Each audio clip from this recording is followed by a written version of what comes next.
Mazmur 81 ayat 1-17. Nyanyian pada waktu pembaruan perjanjian.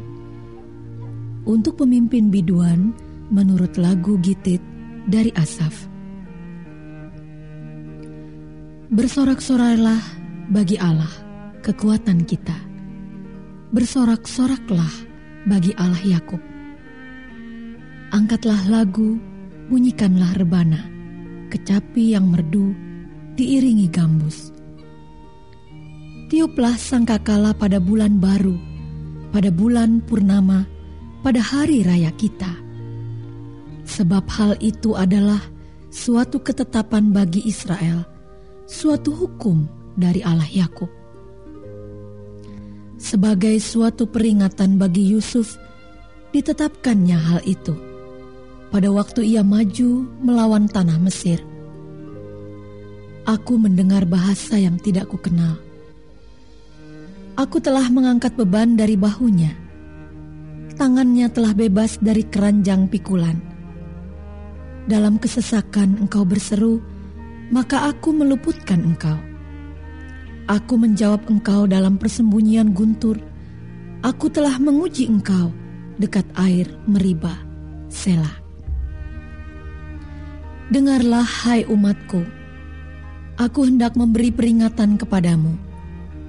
Hai Israel, jika engkau mau mendengarkan aku, janganlah ada di antaramu Allah lain, dan janganlah engkau menyembah kepada Allah asing. Akulah Tuhan Allahmu, yang menuntun engkau keluar dari tanah Mesir. Bukalah mulutmu lebar-lebar, maka aku akan membuatnya penuh. Tetapi umatku tidak mendengarkan suaraku, dan Israel tidak suka kepadaku. Sebab itu, aku membiarkan dia dalam kedegilan hatinya. Biarlah mereka berjalan mengikuti rencananya sendiri. Sekiranya umatku mendengarkan aku, sekiranya Israel hidup menurut jalan yang kutunjukkan, seketika itu juga musuh mereka aku tundukkan, dan terhadap para lawan mereka aku balikkan tanganku. Orang-orang yang membenci Tuhan akan tunduk menjilat kepadanya, dan itulah nasib mereka untuk selama-lamanya. Tetapi umatku akan kuberi makan gandum yang terbaik, dan dengan madu dari gunung batu aku akan mengenyangkannya.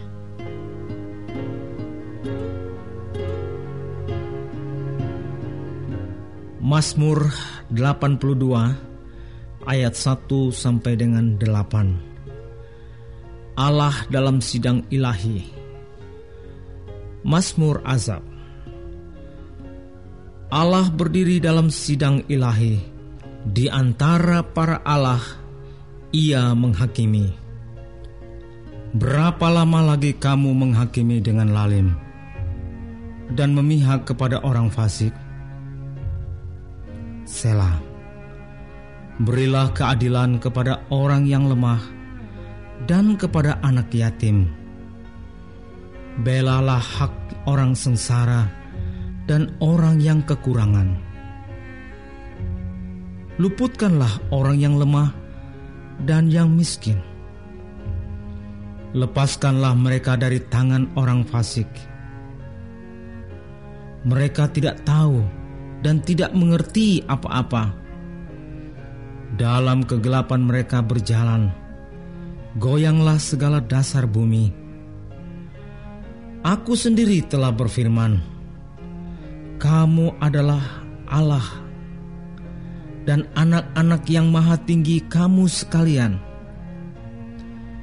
Namun seperti manusia kamu akan mati, dan seperti salah seorang pembesar kamu akan tewas.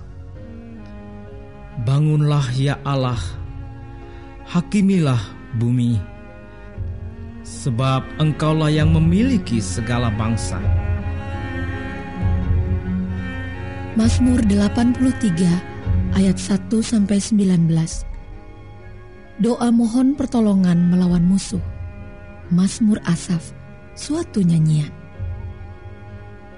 Ya Allah, janganlah engkau bungkam, janganlah berdiam diri, dan janganlah berpangku tangan ya Allah. Sebab sesungguhnya musuh-musuhmu ribut, orang-orang yang membenci engkau meninggikan kepala. Mereka mengadakan permufakatan licik melawan umatmu, dan mereka berunding untuk melawan orang-orang yang kau lindungi. Kata mereka, marilah kita lenyapkan mereka sebagai bangsa, sehingga nama Israel tidak diingat lagi. Sungguh, mereka telah berunding dengan satu hati. Mereka telah mengadakan perjanjian melawan engkau. Penghuni kemah-kemah Edom dan orang Ismael, Moab dan orang Hagar, Gebal dan Amon dan Amalek, Filistia, beserta penduduk Tirus, juga Asyur telah bergabung dengan mereka menjadi kaki tangan Bani Lot. Selah. Perlakukanlah mereka seperti Midian, seperti Sisera, seperti Yabin dekat sungai Kison, yang sudah dipunahkan di Endor, menjadi pupuk bagi tanah. Buatlah para pemuka mereka seperti Oreb dan Seb, seperti Sebah dan Salmunah, semua pemimpin mereka yang berkata, marilah kita menduduki tempat-tempat kediaman Allah. Ya Allahku, buatlah mereka seperti dedak yang berterbangan, seperti jerami yang ditiup angin, seperti api yang membakar hutan, dan seperti nyala api yang menghanguskan gunung-gunung. Kejarlah mereka dengan badaimu, dan kejutkanlah mereka dengan puting beliungmu. Penuhilah muka mereka dengan kehinaan, supaya mereka mencari namamu ya Tuhan. Biarlah mereka mendapat malu dan terkejut selama-lamanya. Biarlah mereka tersipu-sipu dan binasa. Supaya mereka tahu bahwa Engkau sajalah yang bernama Tuhan, yang maha tinggi atas seluruh bumi.